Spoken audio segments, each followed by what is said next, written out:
अभिवादन स्वीकार कीजिए ब्रजेश मिश्रा का और आप देखना शुरू कर चुके हैं द डिबेट। बहनों भाइयों, पेट्रोल और डीजल की कीमतें फाइनली बढ़ा दी गई।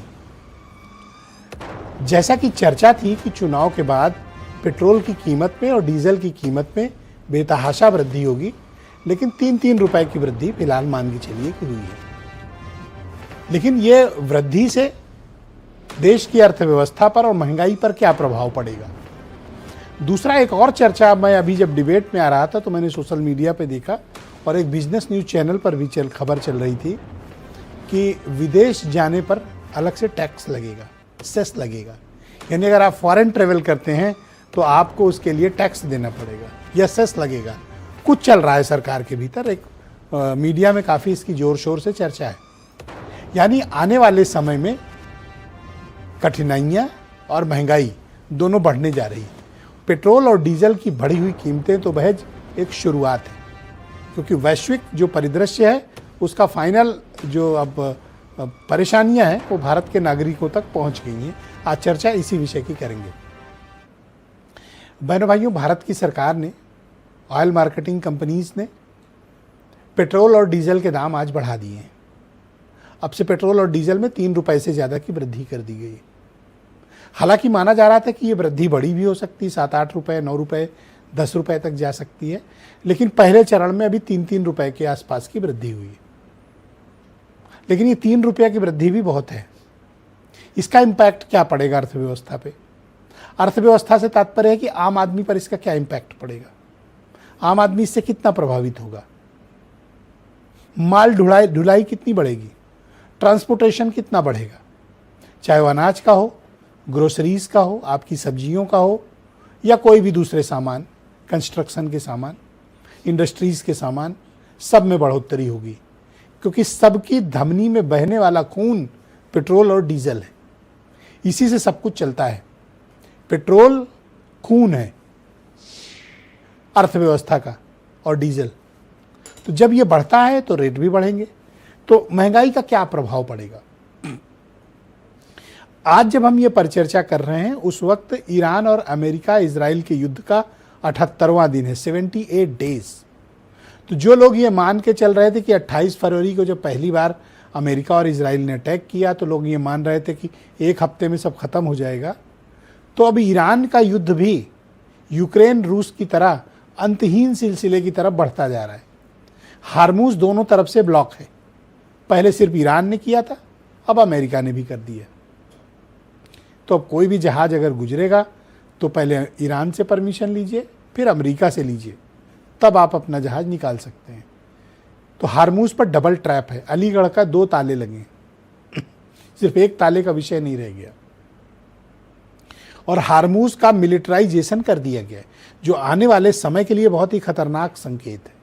यानी हार्मूज जलडमरू मध्य पे अमेरिकन मिलिट्री बैठेगी।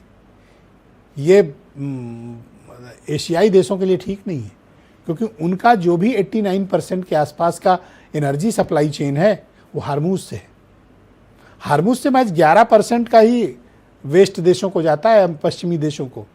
89% एशियाई मुल्कों को आता है, भारत, चीन, जापान, साउथ कोरिया। तो अगर वहाँ अमेरिकन मिलिट्री बैठ गई तो क्या होगा आगे के वक्त में? और दूसरा, ईरान के साथ युद्ध का कोई अंत दिख नहीं रहा है और अमेरिकन अब ऐसा कोई प्रयास भी नहीं कर रहे हैं, या ईरान की तरफ से भी कोई पहल नहीं हो रही है। ट्रंप चीन गए थे तो लोगों को ये लग रहा था कि चीन के साथ बातचीत करके वो चीन से कहेंगे कि ईरान से बात करके इस मसले का समाधान दे, लेकिन ये युद्ध खत्म नहीं हो रहा है। सीज फायर की डेट बढ़ती जा रही है। अब उसका फाइनल इम्पैक्ट भारत पर आया है। पेट्रोल और डीजल हमने दूसरे वैकल्पिक माध्यमों से मंगाया तो है, लेकिन ये महंगा है। जो मिडिल ईस्ट से हमें जो लागत आती थी, अब हमको दुनिया के दूसरे 7 समंदर पार के मुल्कों से मंगाना पड़ता है, वो हमें बेहद महंगी पड़ रही है। तो इसीलिए पेट्रोल डीजल के रेट बढ़े हैं। क्रूड ऑयल के जो अभी आपको दिख रहा है 110, 115, दरअसल जब आप मार्केट परचेज करने जाते हैं तो ये रेट नहीं मिलता है। मार्केट परचेज रेट 140 तक जाता है। ये तो सिर्फ आपको दिखाता है, जब आप लेने जाते हैं, जब आप बुकिंग करते हैं फाइनली, तो उस वक्त के रेट अलग होते हैं। और ये जो रेट अभी इस वक्त के हैं ये जुलाई के रेट हैं, यानी मई के महीने में बुकिंग होती है जुलाई की, और मार्च महीने में बुकिंग हुई थी मई की। तो जो मार्च का रेट होगा वो अभी प्रभावी होगा, और जो अभी लग रहा है वो मई में लगेगा। ये ऑयल मार्केट का एक इकोनॉमिक्स है जो सामान्य लोगों को नहीं पता होता। तो आपको बढ़ी हुई कीमत पर पेट्रोल डीजल मिलेगा, गैस भी मिलेगी बड़ी दरों पे। हमारे पास अपनी क्षमता का उत्पादन कम है लेकिन खपत हमारी बहुत ज़्यादा है। तो एनर्जी के लिए हम वेस्ट एशिया पर पूरी तरह निर्भर थे, अब वो लाइन कट गई है तो हमारे पास विकल्प कम है। तो इन सीमित विकल्पों में भारत क्या कर सकता है? हार्मूज खुलवाने के लिए क्या हमको आक्रामक तरीके से कोई पहल करनी चाहिए? डिप्लोमेटिक रास्ते से। आक्रामक से मेरा तात्पर्य कोई मिलिट्री एक्शन की नहीं, लेकिन जब तक हार्मूज नहीं खुलेगा हम इस क्राइसिस से बाहर नहीं आ सकते। और हार्मूज खुल भी गया तो भी समय लगेगा। अब अल्टीमेटली आम आदमी इसकी कीमत चुका रहा है, लेकिन भारत के पास विकल्प क्या है? हम क्या कर सकते हैं? ईरान के विदेश मंत्री ब्रिक्स की समिट में नई दिल्ली में हैं। हमें क्या उन्हें कड़ा संदेश देना चाहिए? और क्या हमें अमेरिका से भी बात करने की आवश्यकता है कि हमारे जहाज़ों को निर्बाध तरीके से आने और जाने की सुविधा प्रदान की जाए, ताकि हम एक तसल्ली से अपनी एनर्जी सप्लाई चेन को और फर्टिलाइज़र की सप्लाई चेन को, अब जैसे खरीफ का वक्त आने वाला है, अभी बुआई के लिए आपको फर्टिलाइज़र की ज़रूरत पड़ेगी, वो है नहीं। तो ये तो तेल और उसका हुआ। बहनों भाइयों, विदेशी मुद्रा बचाना भी उतनी बड़ी चुनौती आ गई। कल डायरेक्टर जनरल फॉरेन ट्रेडिंग ने एक ऑर्डर जारी किया। पहली बार ये आदेश हुआ कि 100 किलोग्राम से ज़्यादा का सोना अगर कोई गोल्ड कंपनी मंगवाती है तो उसे कई तरीके का वेरिफिकेशन कराना पड़ेगा, प्रायर अनुमति लेनी पड़ेगी, और वो 50% का माल बनाता है उसकी कैपेसिटी चेक होगी, फिजिकली जाकर चेक करेंगे ये लोग, तब आपको परमिशन होगी कि आप 100 किलो सोना मंगा सकते हो। तो जो बड़ी बड़ी गोल्ड कंपनियां हैं, टाइटन है, पीएनजी वाले हैं, कल्याण ज्वेलर्स वाले हैं, तो इन लोगों के लिए मुश्किल होगी, क्योंकि हमारे पास उतना सोना है नहीं, हम तो बाहर से मंगाते हैं, फिर यहाँ ज्वेलरी बन के बिकती है। तो अब उस पर भी काफ़ी मसले हैं। तो हमारा विदेशी मुद्रा जाती कहाँ है? तेल में और सोने में, ये अधिकांश जाती है, और फिर फर्टिलाइज़र में। अब सरकार चाहती है कि हम विदेशी मुद्रा को रोकें, क्योंकि आगे अस्थिरता बहुत ज़्यादा है। तो क्या सरकार इसमें कामयाब होगी? और जिस तरह की महंगाई बढ़ रही है, क्या इसको रोका जा सकेगा? अब जब तेल के दाम बढ़े हैं तो कल से किराए बढ़ेंगे, कल से बाज़ार की कीमतें बढ़ेंगी, कल से सब्जियां भी कीमतें बढ़ेंगी, और महंगाई परेशान करेगी लोगों को। डॉलर और रुपए के बीच तो मुकाबला चल रहा है, कौन कितनी बड़ी छलांग मारेगा। अब कौन कहाँ गिरेगा डोंट नो। 96 रुपए के ऊपर चला गया डॉलर। कोई कल्पना कर सकता है इस देश में? पर पॉसिबल है, हो रहा है, सामने है। तो आने वाला वक्त, मेरा कहने का तात्पर्य, बहुत चुनौतीपूर्ण, और इस चुनौती से एक देश के रूप में हमें निपटना पड़ेगा। एक सरकार को भी और समाज को भी इसके लिए खड़े होना पड़ेगा।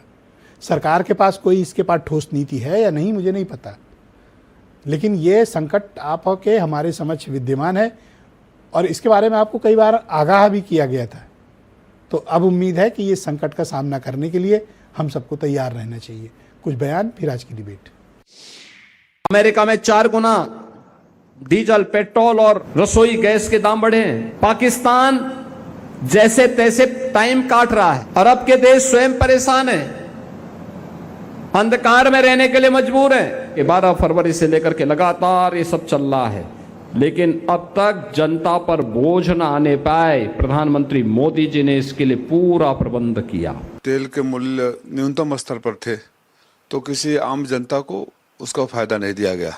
इतनी परेशानी है महंगाई की और तेल की, तो जो पेट्रोल एक्सपोर्ट किया जा रहा है उसके ऊपर एक्साइज ड्यूटी क्यों कम कर दी है? अपने मित्रों को फायदा पहुंचाने के लिए? या जो रसिया से पेट्रोल खरीदा गया, ऑयल खरीदा गया, वो देश के बजाय कहीं विदेश में बेच दिया गया, कमाई कोई और, पिटाई सब देश की।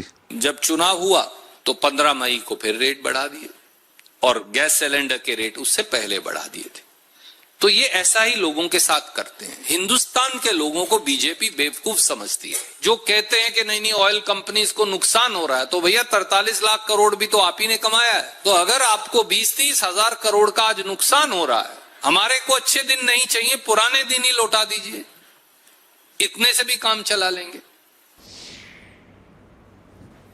तो बहनों भाइयों, आज की इस परिचर्चा को आगे बढ़ाएंगे। रत्नाकर सिंह बीजेपी के प्रवक्ता हैं, प्रदीप भाटी समाजवादी पार्टी से हैं, प्रोफेसर करोरी सिंह साहब हमारे साथ खास तौर पर मौजूद हैं, सुरेंद्र राजपूत कांग्रेस कमेटी के प्रवक्ता, सिद्धार्थ कलहंस वरिष्ठ पत्रकार हैं और बिजनेस स्टैंडर्ड के bureau chief professor MK Agrawal साहब मेरे साथ मौजूद हैं, बहुत ही मशहूर अर्थशास्त्री हैं, और वीरेंद्र जी हमारे नेशनल